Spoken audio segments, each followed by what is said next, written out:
Hi everyone, my name is Robb Lee and I'm Vice President of Branding, Marketing, and Communications here at ASAE The Center. I was really excited to accept an invitation from Peter to talk about Toronto. Most of you do not know that I actually lived in Toronto for 4 years, so the reality of it is when I took this job, I was actually excited when I found out about the fact we were having an annual meeting in Toronto. I love it. So let me tell you some wonderful things about the city. Toronto is the most diverse, culturally diverse, most artistic and vibrant city I have ever lived in. I've lived in New York, I live in Washington, and I love both of those cities as well. But Toronto is a really special place.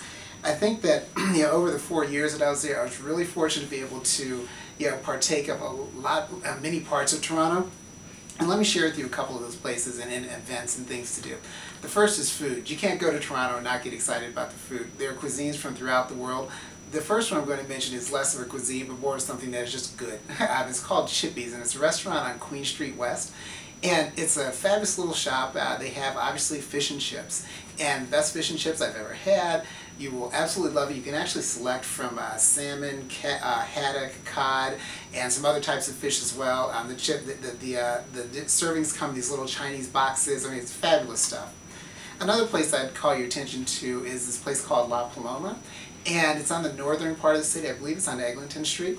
And it has the best gelato, renowned in Toronto at least for having the best gelato. It's kind of like 31 flavors of gelato. You'll really enjoy it. I mean, it's just one of those kind of late night haunts, if you will, after you've been out. Maybe after dinner you just want something sweet on your palate, that kind of deal.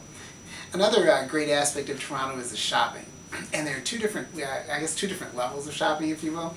One is Bloor Street. Bloor Street is kind of like the Fifth Avenue of Toronto and, of course, Canada. It has, the Saks Fifth Avenue stores. It has the Gucci stores. I mean, really all the high-end stuff that you could ever want. It's a very vibrant part of the city. There's always a lot of traffic there. It's, it feels like there's gold and silver in any direction that you turn. Another place, though, for shopping, which is more on the trendy side, is Queen Street West specifically.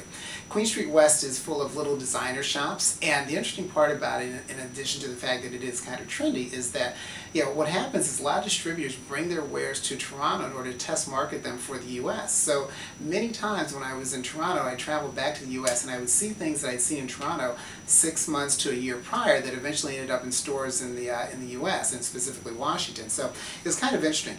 Another interesting component of that is that the designers have, some of them will actually make, clothes to order. So I had never seen that. I know that it happens in the garment district in New York, but it's not something that you come across all that frequently. So again, I just think it's kind of a fun and interesting place. And I know that when family and friends would visit, we would always make a point to bring them into that area because everyone would enjoy it. Nothing else, just kind of walking around there. I mentioned the culture of Toronto, and there are two areas that I'll call your attention to there as well. The first is Little Italy. Little Italy is kind of like the, it's really kind of the nightlife area. It's College Street is the main area, or main part of it.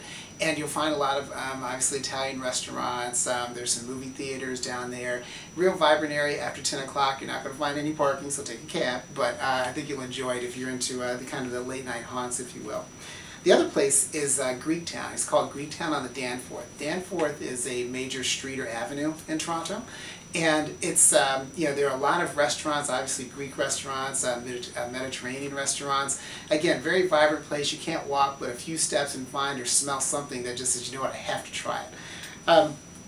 Two other places I'll call your attention to, one of which is an area that I used to live in. That's called the St. Lawrence Market. It's actually a farmer's market that is open every Saturday morning. And you'll find farmers and, in essence, fishermen from throughout Ontario coming into the city in order to sell their goods. I used to go there and get sushi quality tuna, salmon, I mean, fabulously fresh stuff.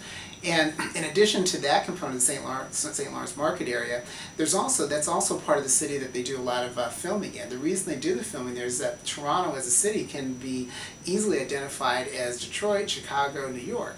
It's also a place that the film industry is, Toronto is actually very supportive of the film industry, so you see, filming throughout the year there. And there were so many instances where I'd walk out across the street and you'd find, New York City cab in the middle of Toronto or Detroit cab and those kinds of things. There's one other place I got to tell you about real quickly. It's called the Petit Déjeuner, and it is fabulous for just a really quick brunch. Small portions, small place. You'll probably have to wait in line, but trust me, it'll be worth it. I believe it's on King Street. The last place that I'll call your attention to is Toronto Islands, and you've probably heard of Toronto Islands. Kind of relaxing in the sense that you take the ferry across as you move toward the three islands. You turn around and look back at Toronto. You have a wonderful view of the skyline of Toronto. So it just gives you, it's such a serene setting. The islands themselves, I mean, there's a small zoo there. There's a small amusement park. A lot of people go rollerblading. You're just walking on the various paths. There's some beaches out there as well. Again, just kind of a place to relax in the summertime. And so I think it's something that Torontonians enjoy a lot. The last thing is that they're also very long days, and I realize this when I travel back and forth, but the sun doesn't set in Toronto until 9:45, 10 o'clock in the middle of the summertime. In August, the days will start to get a little bit shorter, obviously, but I think you'll still find that you have plenty of time for daylight and really to be able to enjoy the city. I look forward to seeing you in Toronto. I can't imagine a better place to go this year.